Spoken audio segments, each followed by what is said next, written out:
सद्गुरुवे नमः।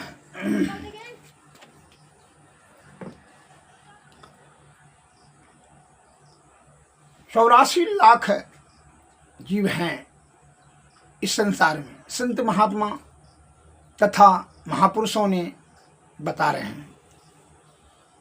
तो मनुष्य एक ऐसा जीव है जो कि उन्हीं को केवल अधिकार है कि ब्रह्म की प्राप्ति कर सकते हैं, सद्गुरु की से युक्ति जानकर।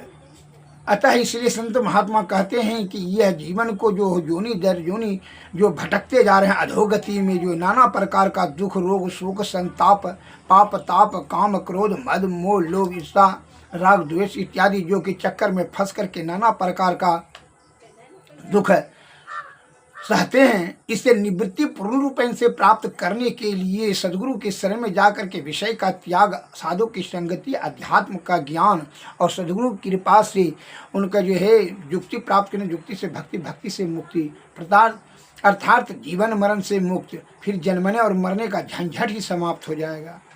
यह पूर्ण रूपेण से आप उन्मुक्त हो गए, यह जीव आत्मा परम आत्मा में लय हो जाता है।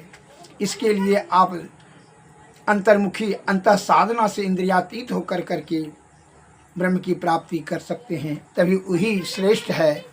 अन्यथा आप विषया आसक्त होकर करके अगर यदि अधोगति में जाते रहें तो और जीव में और मनुष्य में कोई भी अंतर नहीं है। जैसा कि शास्त्र बता रहा है, आहार निंद्रा भय मैथुनश्च समान नैत एतत् पशु भी नरानाम ज्ञानम नरा अधिकम विशेष्यो ज्ञानैन हीना पशु भी समाना। अर्थात आहार निंद्रा भय और मैथुन ये सब विषय पशु और मनुष्य में एक समान ही हैं, यानी कुछ भी प्रभेद नहीं है। केवल ज्ञान लाभ करने पर ही मनुष्य पशु से श्रेष्ठ हो सकता है। सूत्रराम स्पष्ट प्रतीत होता है कि ज्ञानहीन मनुष्य पशु तुल्य है। अतः ज्ञानहीनम जो है, ज्ञान के हीन जो है पशु भी समाना। इसलिए संतों ने कहा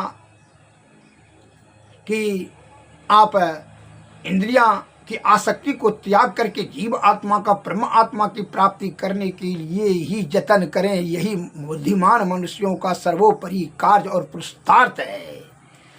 नो कि रूप रस गंध शब्द स्पर्श के चक्कर में फंस करके कामनी और कंचन के लोभ में आकर करके नाना प्रकार का पाप ताप के चक्कर में अधोगति